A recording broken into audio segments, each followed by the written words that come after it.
This is for the players.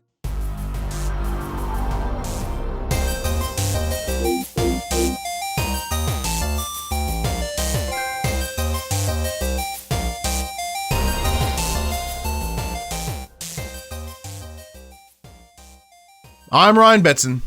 I'm Max Cooper. And this is For the Players, the pop culturist PlayStation podcast. The 40 years of playing PlayStation and 6+ years in that games media combined. I'd like to thank you for joining us in this PlayStation conversation.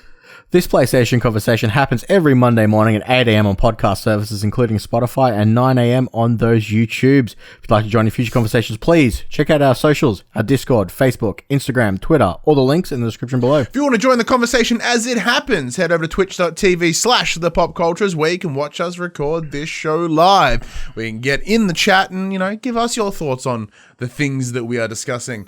But if you want to support the show, you can share the conversation. You can tell your friends, tell your family about this little PlayStation pod. You can go to your podcast service of choice, give it a 5-star rating, written review, or you can even like and subscribe on YouTube and all that other mumbo jumbo. You can also support us financially at patreon.com/thepopculturist, as well as our merchandise store, popculturist.com/shop, where you can buy shirts and other assorted shit with our logos on it. It's post Last of Us week, Max. It's post Last of Us. It is post Last of Us. How is it going for you upon reflection? One of the biggest things to come out of PlayStation this year is done. It's dusted. It's wrapped. How you feeling? You have time to ponder it? Once I finish it, I'm like, I should go back for the plat, and then I honestly cannot bring myself to replay it. Yeah, it's an emotional ride. So, for those of you that watched last week's episode, you know that I didn't finish it at the time. I have since finished it. I finished it in about 22 hours. I think the game is fucking phenomenal. I think it's absolutely brilliant. And Dylan as well. I know he's finished it. He's been messaging me all morning about it. Sort of breaking it down. The game is incredible. So pretty much all the points that I made last week in our review still continue. They still go through everything. Nothing really changed towards the back end. We discussed the idea of the ending and its big crescendo. It didn't really. It had a multiple false endings, I guess. Not like the Lord of the Rings where it had 11 endings, but there was an ending oh, that's a nice ending, and then of course there is so much more. And then you're left kind of being unsure, but it does also begin another journey, which is very, very cool.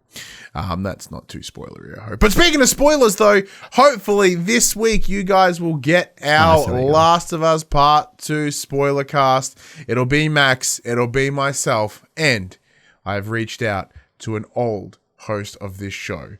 That is Joshua Saunders. I've reached out to him. We've been chatting this whole time since he stopped doing the show, but I've reached out about this. I'm like, dude, I'd love you to come back for one episode. You have a lot to say about The Last of Us. Let's do it. And it looks like he's keen. So we'll record that this week and it will come out shortly after. So you get a nice little bonus episode this week. Because not a lot's happening this week, so a little bonus. But anyway, Max, how have you been this week, man? What else has been going on? Not too bad. Obviously, my mum and my sister came back from Queensland for a visit, so I went to Melbourne on Wednesday to pick them up. Mm-hmm. My new boss graciously decided to work for me Thursday and Friday, so I could have 2 days off to spend some time with them. Didn't you already have leave? Amazing, yeah, but they couldn't find anyone to replace me, so he's like, you might have to work. I might not be able to do it. Oh. And then he turned around and said, you know what? I'll work your shifts for you. What a champ. What a legend. So that was good. Right. So I'm just coming off 2 days off work, feeling a bit refreshed. Very nice. Well, especially when you work overnights, you're like they drain you so hard. Oh yeah. It'd be nice to just have a couple of regular days. What about yourself? How's things? Things about normal, man. Nothing new to report here. We've had clients return this week back at my day job. So we've returned to face, which is cool. A lot of excited kids, man. It's been awesome.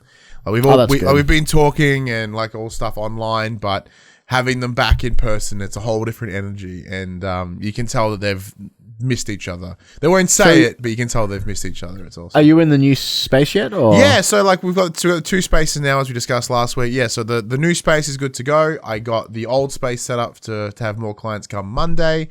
Yeah, man, we are as back to as possibly normal as we could be. Cool. That's good news. Yeah, so all clients come back, social distancing, everything. No one can sit near anyone. It's absolutely crazy. But have you been playing any games this week, brother? Especially with those days off.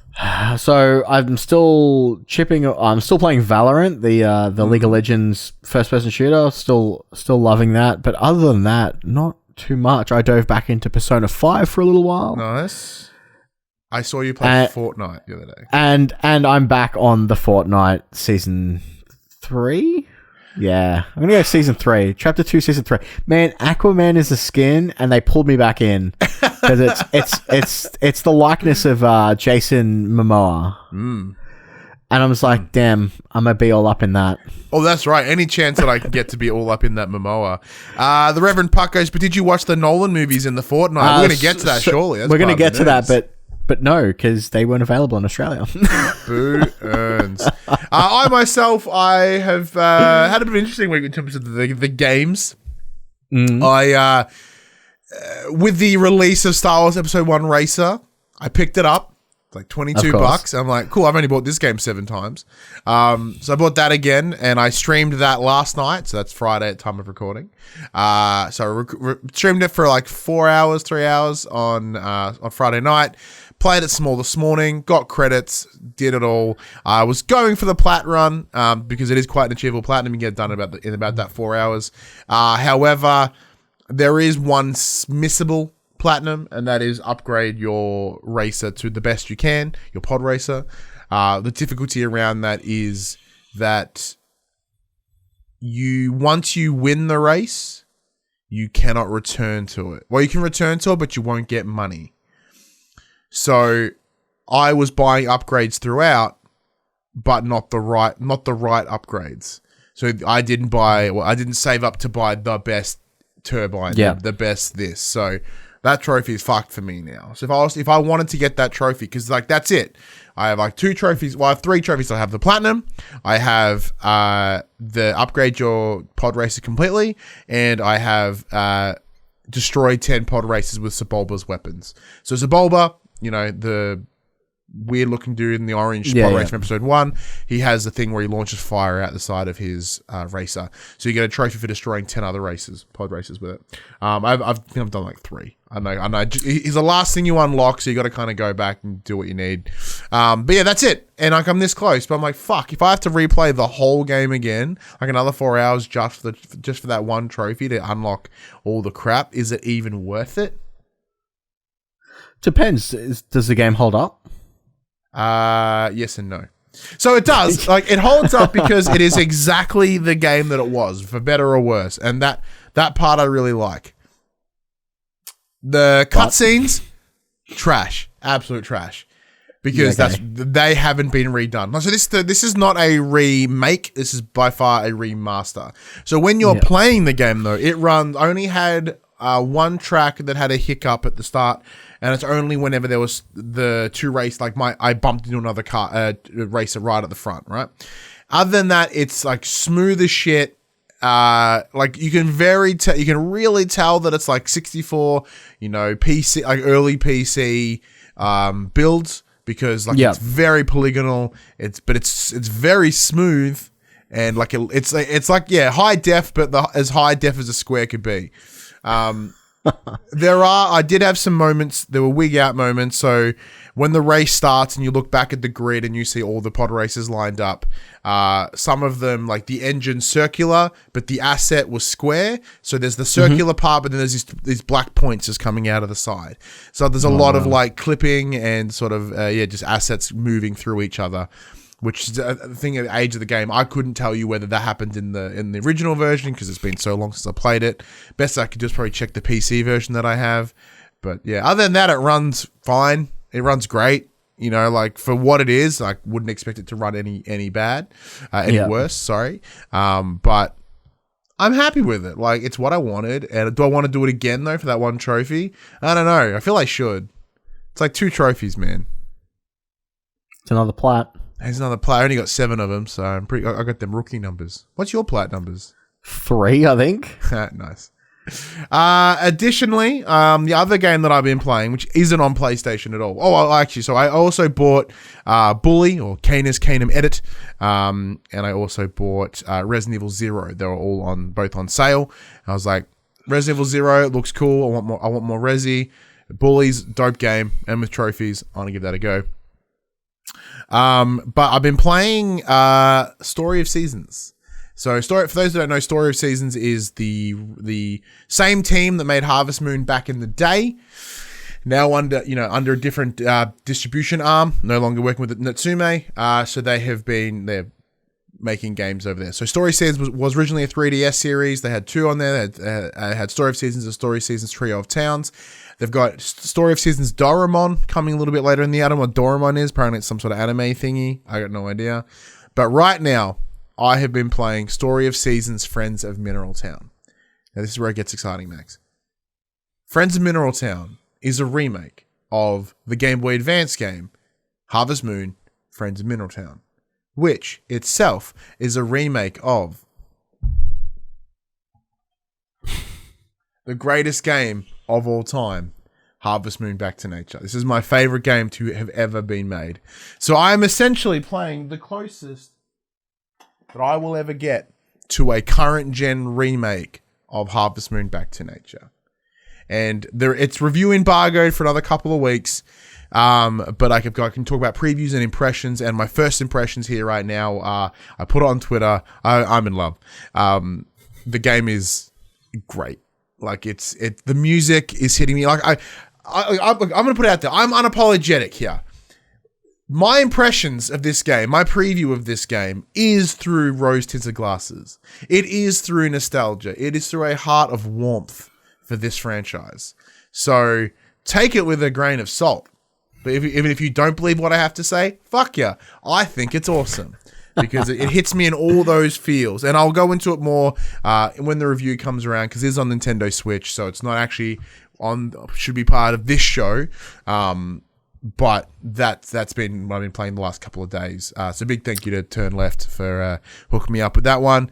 I didn't realize that I would have such emotion playing this again. Like, just hearing the music and seeing characters, seeing these familiar faces, and it's actually been a very cathartic experience.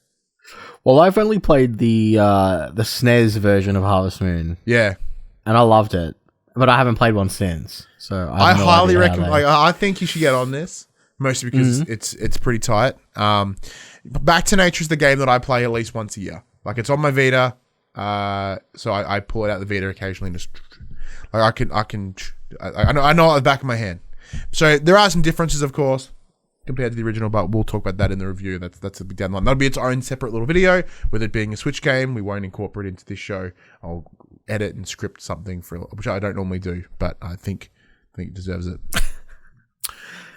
That's about it. I think I've played much else. Oh, and we also a lovely code came in my email yesterday for SpongeBob SquarePants Battle for Bikini Bottoms Rehydrated.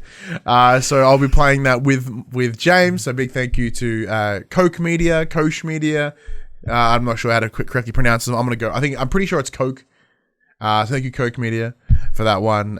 So I'll be streaming that tomorrow. So that's Sunday. So if by this time you've missed it, all right? But I'll be streaming with my kid. He is currently in love with SpongeBob, so it's perfect timing.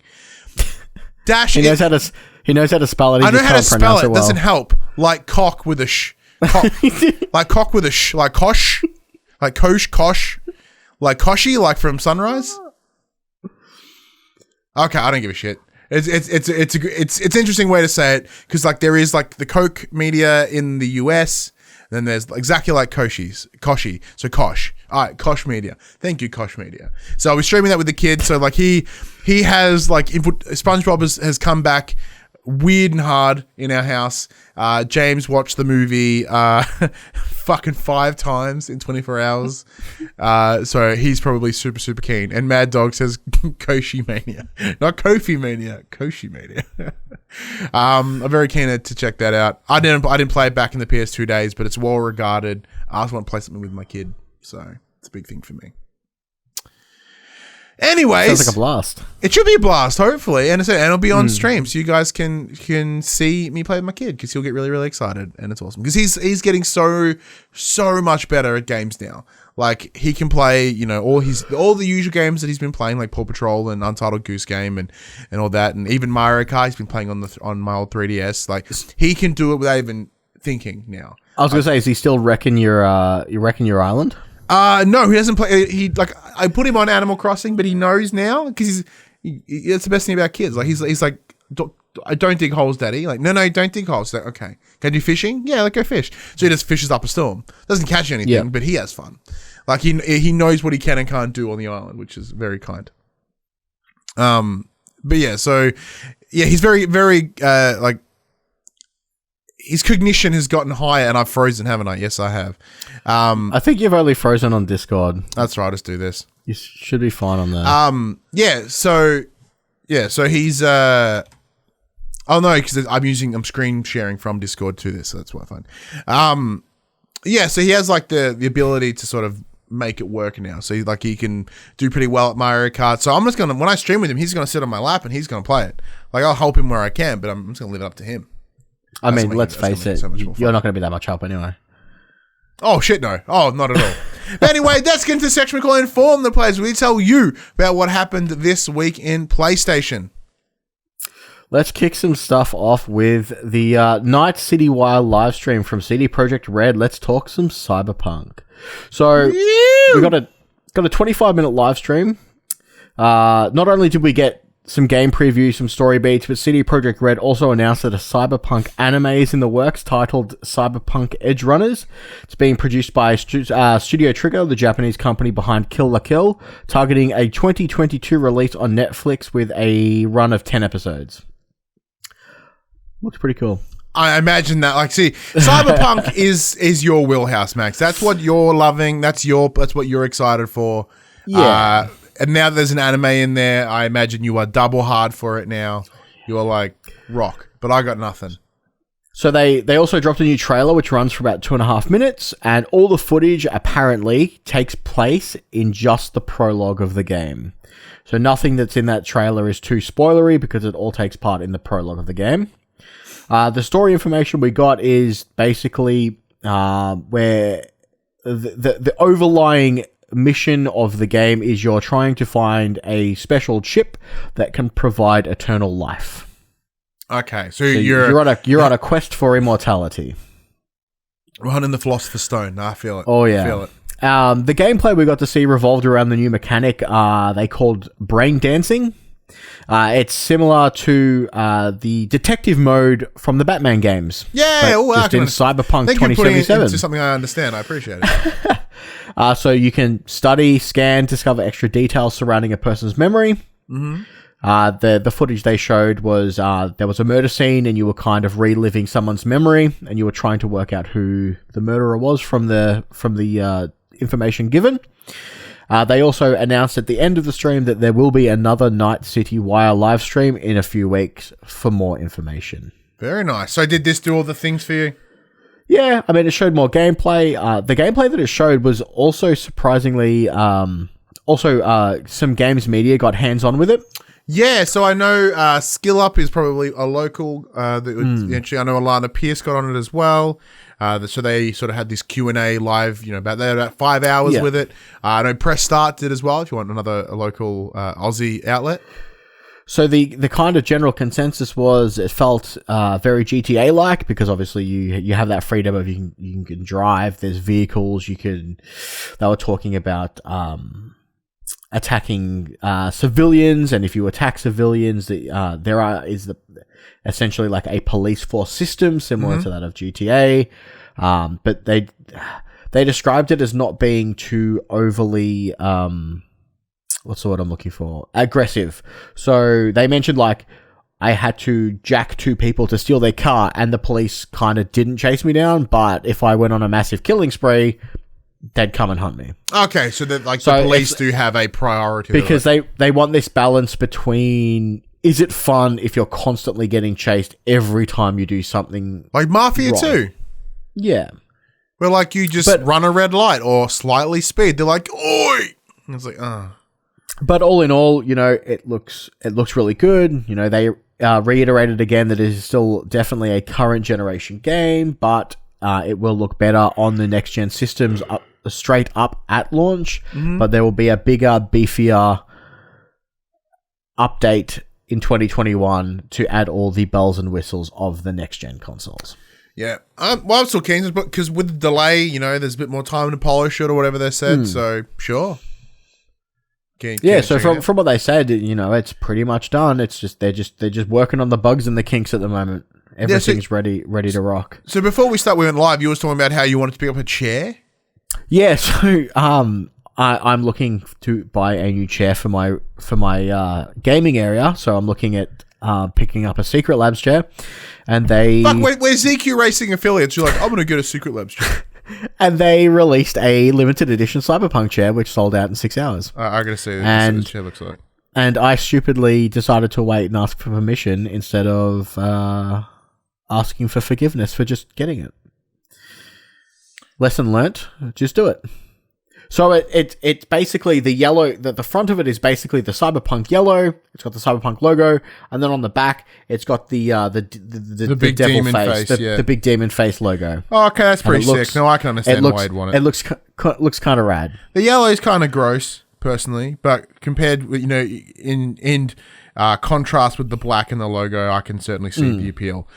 But what if the game's balls and you have this big chair? That's what my wife said to me. She's like, what if it's no good? And I'm like, well, I'll just have to live with that. I'll just put a blanket over it. But lesson learnt. Yeah. Sometimes you just have to bite the bullet and not wait. Yeah. But that's the problem when you have wives, is you have to ask that question. You're like, hey, can I spend this money? And they're like, Let me sleep on it. Yeah. That's all right. It's all good. Ali was like, you should have just bought it. Yeah, Millie does that all the time to me. Lesson learnt. Millie does that. She's like, well, why don't you buy it? I'm like, because I needed to ask you because you manage the funds. She's like, yeah, but why didn't you just do it? Like, because you say that now, but if I did, you would have been like, well, why did you buy it? It's a whole different story. It's a whole different conversation. Yeah. Oh, well. You live and you learn. It's true. Speaking of sales, let's talk some Last of Us 2. Yeah, man. So despite all the review bombing that Last of Us 2 is receiving, it is breaking records worldwide. I haven't updated this. There was an update from Sony, I think yesterday afternoon, on some official numbers. I'll see if you want to pull that up while I'm reading the rest of the article. I think it's on, you'll be able to find it pretty easily. But in the UK, it has become the fastest selling PS4 release of all time for Sony. In Germany, it has the best launch of 2020 so far. It is currently sitting at number 1 and 2 in the region for physical sales, so the collector's edition and the standard edition. In Russia, it has had the biggest launch in PS3 and PS4 history, outpacing GTA 5 over a 3-day period. None of this includes digital sales also. Yeah. So here we go. This is from the PlayStation blog. This is from Eric Lempel, who's Senior Vice President. We're delighted to report The Last of Us Part 2 is now the fastest selling first-party PS4 exclusive ever, with more than 4 million copies sold as of June 21. So within June 21. Within six days. Yeah, in 6 days, yeah. The milestone would not have been reached without the support from our amazing fans. So on behalf of everyone at SIE, thank you. Naughty Dog has created an experience that truly transcends the category with The Last of Us Part 2. They have honed their craft for years and have once again set a new bar for what is possible through interactive entertainment. Last of Us Part 2 represents large-scale innovation in gaming with a great blend of excellent gameplay mechanics and masterful storytelling. All of this came together to deliver a generation-defining experience and the fastest-selling first-party PS4 exclusive. And then a Killing it. quick statement from Neil Druckmann. We are so immensely grateful to the millions of fans around the world that have played The Last of Us Part 2 and shared their experience with us over the last week. We set out to tell a new kind of story, one that deals with difficult themes and will challenge you in unexpected ways. Hearing how the experience has resonated with so many of you and witnessing the type of thoughtful discussions it has sparked has been so incredible. We've also been so inspired by your creativity, whether it's your gorgeous photo mode shots, jaw-dropping gameplay gifs, or the songs you've recorded using Ellie's guitar. The Last of Us Part 2 was made possible thanks to the efforts of the hundreds of talented and passionate developers here at Naughty Dog. We can imagine no greater honor than seeing that same passion mirrored by the people playing it. Thank you for helping us reach this amazing milestone. Yeah, brilliantly done. Absolutely amazing. And 4 million, like, it's one of those things that there was the idea that, like, did the spoilers wreck the game? Like, no, it fucking didn't. Clearly not. Because, like, granted, a big hunk of those spoilers were, in fact, correct, but many of them were not. Yes. So, as a part of a spoiler cast with Kinda Funny, Neil Druckmann went on record stating that the team will not be doing any DLC for The Last of Us Part 2. Quote, there are no plans for DLC. I believe they said the same thing for Uncharted 4, and then they did it, and that became The Lost Legacy. So, Well, however, we do still have the multiplayer side project from Naughty Dog to look forward to. Back in September 2019, the developer described this as a vision, quote, beyond an additional mode that could be included with our enormous single-player campaign.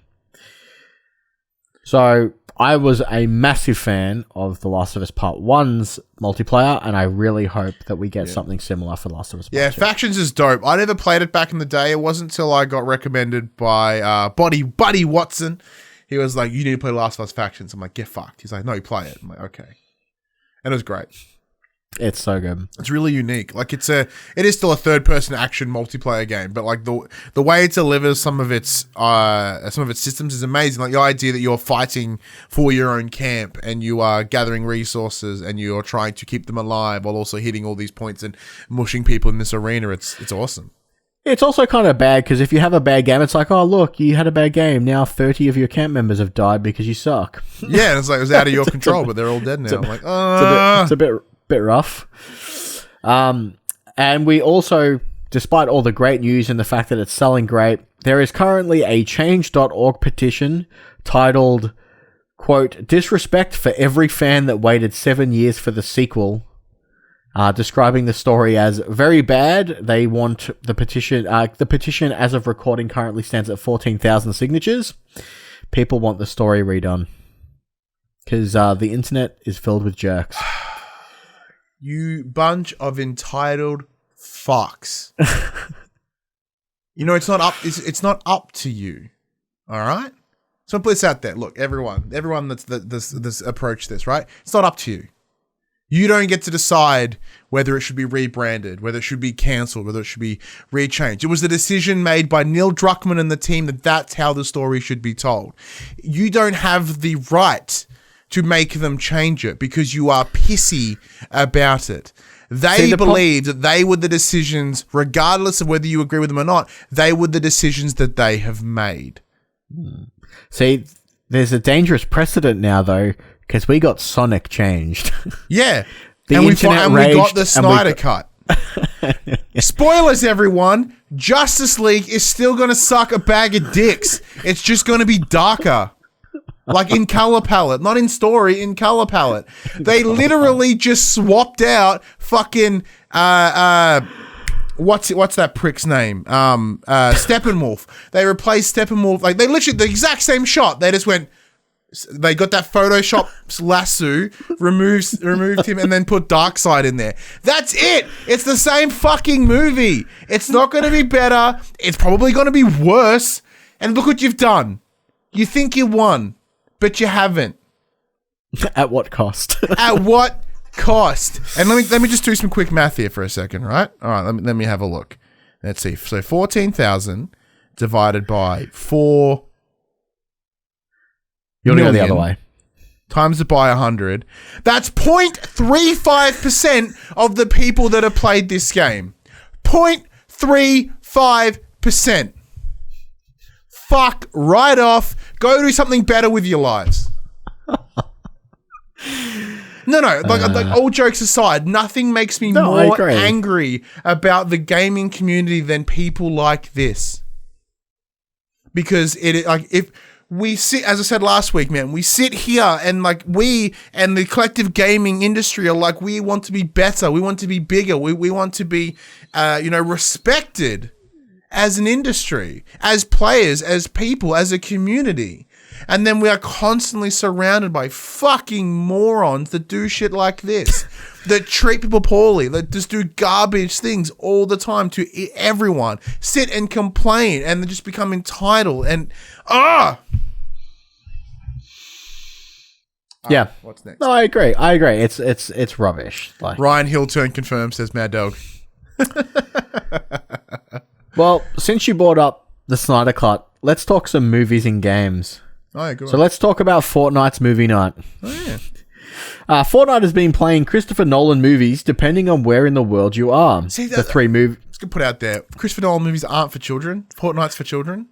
The three movies in question, Inception, Batman Begins, and The Prestige, were the movies showing. None of them are kids' films. However, due to movie distribution rights, none of this happened in Australia. So all us Aussies missed out. No movies for us. The idea is cool. The idea is great. I don't know. Could you sit there and watch a movie inside a... Could you seriously watch a game watching a movie? No. No, neither could I. I was playing the fucking Blu-ray. Nolan has great films. That's why I own them. I'm going to watch them in Fortnite. Do you want to build yourself a little block, a little house to sit in while you're watching Fortnite? I have a house that I can sit in and do the exact same thing. Yeah.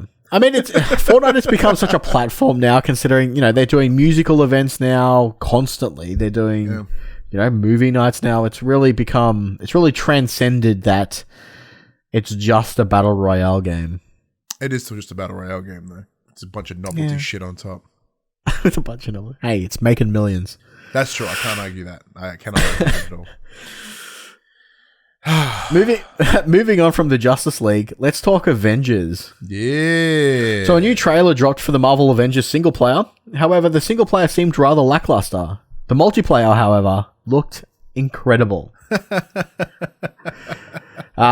With the trailer dropping, it shows that MODOK is the big bad. Cool. Yeah, I like MODOK. He seems pretty cool.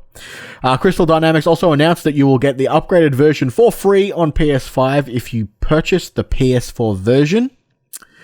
And they announced 2 graphical modes for the PS5. One will beef the visuals, while the other targets a 60 FPS at a dynamic 4K resolution. See, I like this. So, I saw the trailer, and there was a lot of focus on Ms. Marvel, which I thought was dope. Ms. Marvel? Yes. Yes. Yes. Yeah, I think so, yes. And I really enjoyed it. Like I said, it looks better than it did X amount of time, a year or so ago. It looks significantly better than the last time they showed it. Very much so. Like, having played the game at PAX, I knew what I was getting into. I'm like, yeah, I'm sold. Like, I was already excited. I was already keen. So, even though it looked kind of trash at the time, I was very happy to get my hands on it. Now, I didn't get to play as Ms. Marvel, that character, the other character. That was a behind closed door thing there, which I believe that, so a good friend, Padge, Paul James, he has in fact played it, and he's like, I don't know who the character is. I'm like, fuck Padge. Like, this awesome opportunity, and you're like, I don't know who that is. Ugh. But having MODOK be the bad dude's pretty rad too. It's pretty exciting because you don't see a lot of, well, we certainly haven't seen MODOK in the cinematic universe. So that's going to be a whole new thing. It's like they could have been like really lazy and gone like Ultron or, Thanos or something, but they've seemed to have gone a little bit to the side, which is great. So I'm the worst. Every time I think of MODOK, I'm picturing Krang from Ninja Turtles. Yeah. He is pretty much the same thing, but just bigger. So what's your stance on these 2 graphic modes, man? Because we have that now with the PS4 Pro where you get resolution or performance. It's interesting that we still have to decide between resolution and performance on a PS5 version. But that worries me a little bit. I think it's them just going port from here to there. Yeah. I mean, it's great that it's 60 frames at a dynamic 4K resolution, but how often does that sit at the actual 4K? Digital Foundry, I'm sure, will tell us. Yeah, you've frozen again too, by the way. I have. God damn it. What would you be playing it on? Do you reckon? See, I really like having a sturdy frame rate. I think for me, that's the. It depends on the style of game it is. Mm. So obviously, for something kind of looter shootery ish, I would be happy with the beefy visuals. But something that's got like tight combat and relies on inputs and like heavy inputs and stuff like that, I would probably be rocking the 60 frames. At a dynamic rate. I see myself going the performance with the 60 frames. I have found myself more recently getting into the more that more gameplay style. Like I used to be very much a bit of a graphics snob, bit of graphics whore. Even though I'm like love the super high res. But like it depends on the game, because if I was given these options for Last of Us 2, I would pick visuals over 60 frames. Yeah, which is interesting because I don't really need 60 frames to play Last of Us. I would prefer it to look as good as it could possibly look. See, that I understand that, but when I played Last of Us Remastered, I played it with 60 frames, and the game played way better. I'm sure it would. But the way that Last of Us 2 can be played, because I obviously played it very stealthy and I did very little to almost no combat, having 60 frames is not really a big deal. Yeah, it wouldn't change a whole lot for how you played. Yeah, it's very true. Very, very true. Ghost of Tsushima. Tsushima, sorry. Yes, that's correct. That's right. You big weird, get it right. So we got classification. The ESRB description for ghosts, quote, some attacks result in dismemberment and or decapitation of enemy soldiers. Hot. Often accompanied by large blood splatter effects. Players can also perform assassination kills, for example, neck stabbing and sword impalement, to dispatch enemies quietly. Cutscenes depict additional acts of intense violence. A soldier lit on fire and beheaded. Bound civilians lit on fire and burned at the stake. Brutal. And a decapitated man's head held up towards the screen. So it's getting giving us a little bit more information on why it's getting the rating that it's getting. The bitch be violent, yeah. Some new gameplay clips have emerged showing the use of some vendors and being able to upgrade your weapons. But the game's also gone gold too, which is fantastic. And the game has gone gold, yes. Yeah. One of the other clips shows the use of self-healing and special moves. So there seems to be what is essentially, for lack of a better term, a special meter or a special bar. Well, I noticed that in the bottom left-hand corner, there were those series of little dots, but they never explained what they were in that state of play. Yep, so in the gameplay clips, it's used to self-heal or to use some special moves. They also released a blog post which talks about the danger of combat and how both you and the Mongol soldiers can be downed in just a few swipes. Quote, that sense of danger that you're never more than a few mistakes away from dying is crucial to Ghost of Tsushima's tone. Zimmerman said, another focus of the game's combat is in precision, and that meant making sure inputs are as responsive as possible. Jin can cancel heavier attacks if need be, and players are rewarded for precise blocks by turning them into parries and leaving your foes open to a counter. I'll be able to cancel heavies. That's really a good touch. In wanting to keep combat as deathly quick as possible, the team looked into real-world reaction times. Quote, human reaction times are slower than you think. It takes about 0.3 of a second to respond to a visual stimulus, wrote Chris Zimmerman. So they've been, using actual real world knowledge to base how quick their combat can be in the game to make it feel as authentic as possible. Very nice little touch. And I've frozen again. Frozen again. What the fuck is going on with my camera again? So it was never an issue, and then now it's suddenly been a problem. So this is now making me very, very keen to play this game. Yeah, so I've been very excited to play this for quite some time, but just all this added information that they've been dropping on us from time to time is definitely hyping me up. Well, we are about 3 weeks out, time of recording for the release. Hopefully it gets in sort of reviewers' hands soon. Or the big guys like your IGNs and whatnot, and then we'll come later down the line. But But yeah, that should be pretty exciting. Actually, it should be very cool. Like I said, it's thematically, it's still not my wheelhouse, but I'm very keen to hear how the game plays and feel how the game plays. And it looks as if the game plays is ticking boxes here that I'm like, yep, no, I'm keen for that. I'd like to see that. Excited. Assassin's Creed Valhalla is still in development and it's due to launch later this year on PlayStation 4 and PlayStation 5. But creative director Ashraf Ismail has revealed that he's leaving the project. Quote, "I'm stepping down from my beloved project to properly deal with the personal issues in my life. The lives of my family and my own are shattered. I am deeply sorry to everyone hurt in this." He continues, "There are hundreds of talented, passionate people striving to build an experience for you that do not deserve to be associated with this. I wish them all the best." So it didn't go into too much. I couldn't find too much detail into why that is the case is that he's departing from the director's position. But I know Ubisoft are going through a lot of the harassment stuff at the moment that has been hitting the media. So could possibly be that. Yeah, no, it good. Yeah, it is one of those good things. Like this is something that's been brought to light for especially over this year. There does seem to be the sort of systemic problem within games and a lot of industries, like wrestling included, as an example, or just any media right now. So I think they're making the right call here and sort of sorting and fixing those things as they come, which is great. So it'll be interesting to see if that affects any development. Having lost their creative director, it'll be interesting to see if that causes any delays or if they're far enough along in development that it'll kind of be a smooth transition. I'd say they're far enough along. If this game was another year out, that would be a problem. They're like, well, look, we're near your on anyway. You've done some shit. Get out. That's probably what it's been.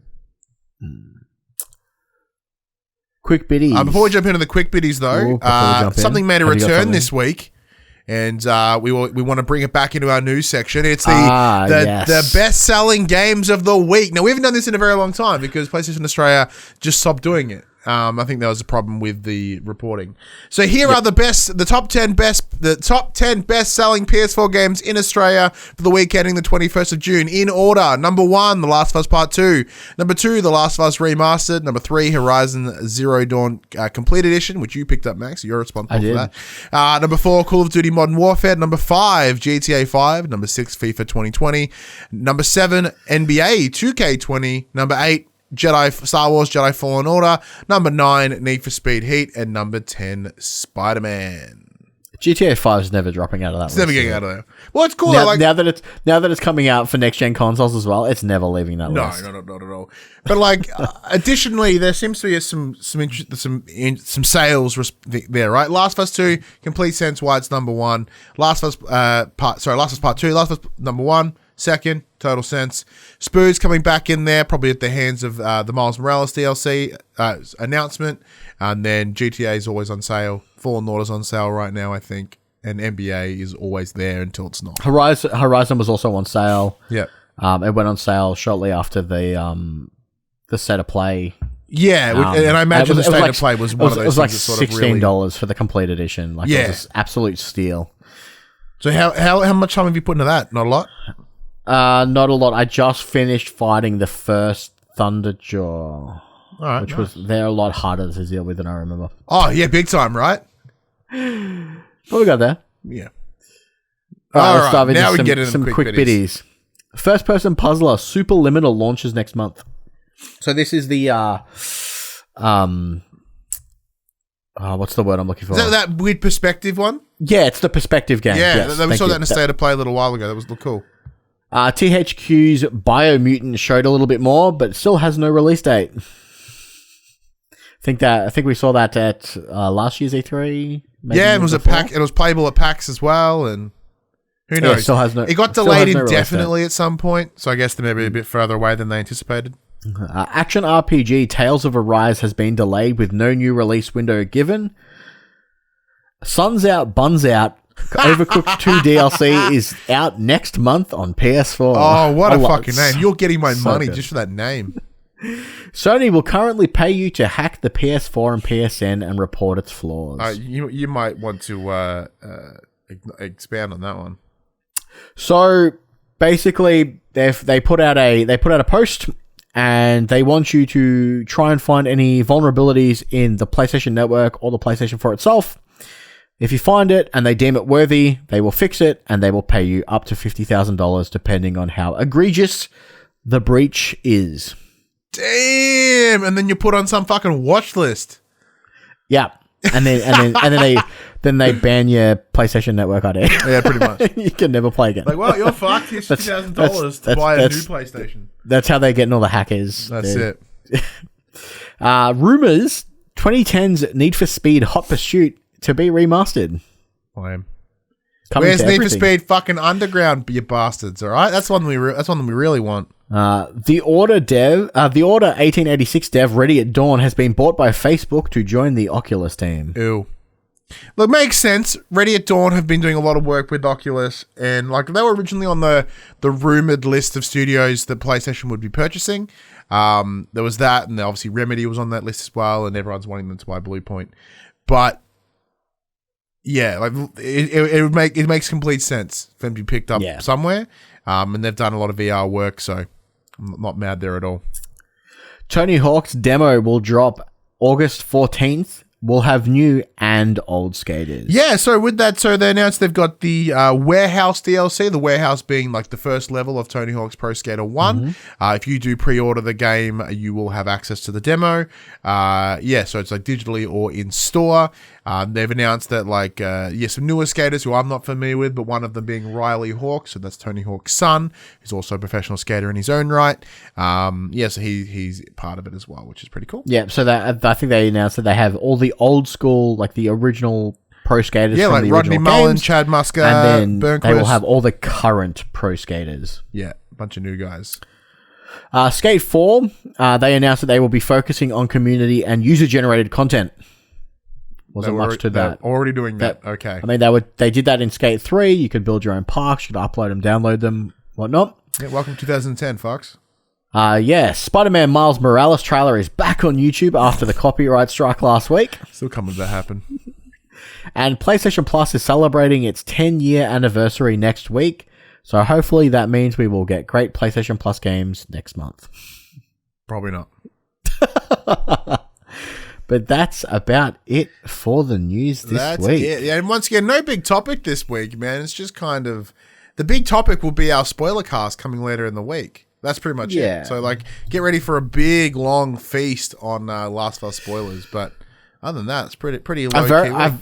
I very much look forward to seeing or hearing yours and Josh's perspectives compared to mine. I just want to see Josh's face, mostly. I haven't seen his face in 6 months. And once again, after returning last week, there is no drop this week.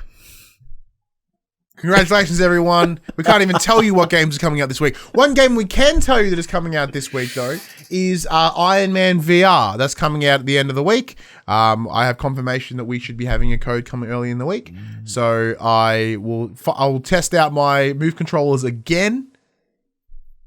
Hopefully, they aren't as fucked as I think they are. Fun fact, if they are, I would look at getting some soon because they're currently sold out in most places and people are scalping them on Facebook online I commented on the exact same one that you did. $200 dudes. I responded with, that's grossly overpriced. They retail for $119. Well, I commented because I initially thought, oh man, that's a really cheap PSVR. I thought it was coming bundled with the headset. Because he worded it really dumb. Yeah. Yeah, that's why I asked. And then the admins yelled at me for if you're not going to purchase, don't comment. I'm like, I was going to until I realized that no one's yelled at me yet. I just pointed him out for, I'm like, you are greatly overpricing these. Yeah.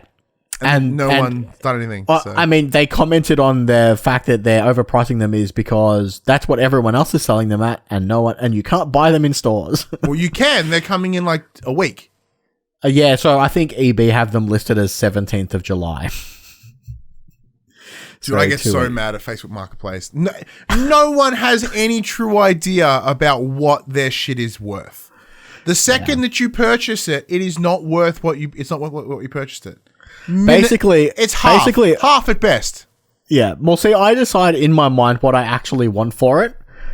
And then I double it when I list it. And then if someone's like, hey, will you take this? I'll be like, yes, because I really wanted this, but you've offered me that, so I will take that. Yeah, there's also a bunch of shit people on Facebook Marketplace too. But I mean that as in like people are like, well, I paid 100 for it, therefore it's got to be worth 80. I only bought it 4 years ago. It's like, no, that's worth like $30.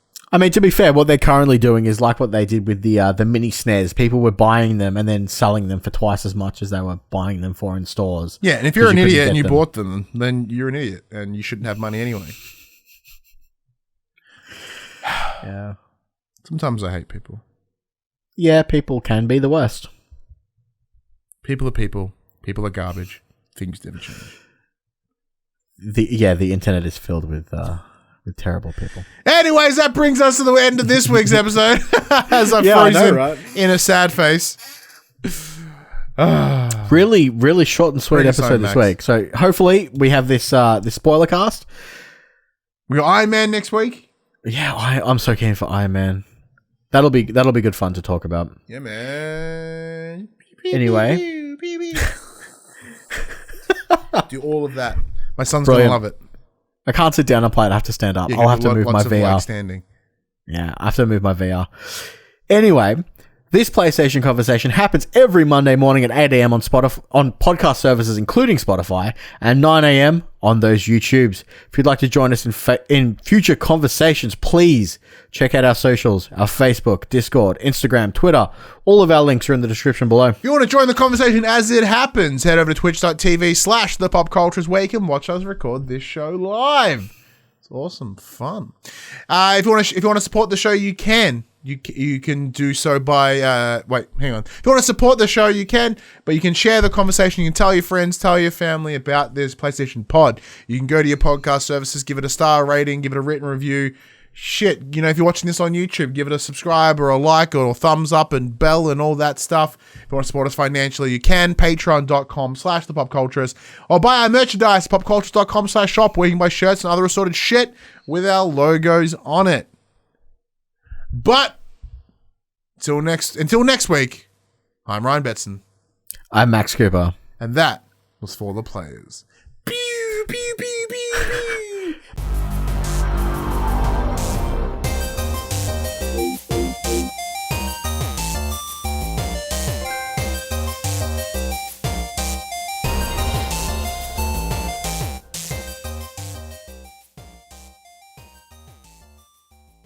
For the Players, the Pop Culturist PlayStation podcast is fan-supported at patreon.com/thepopculturist. And we'd like to thank our Patreon producers and our Patreon founders for their kindness, their support, and their generosity. Our Patreon founders: Alpha Ferret, Craig O'Flaherty, David Chataway, Jesse Stevenson, and Jacob Garner. And our Patreon producers: AJ Abatomi, Damien Holdies, Carl Dunn, Lee Wintershoven, Nathan Massetti, Paul James, Pure Mongrel, and Sean Levitt.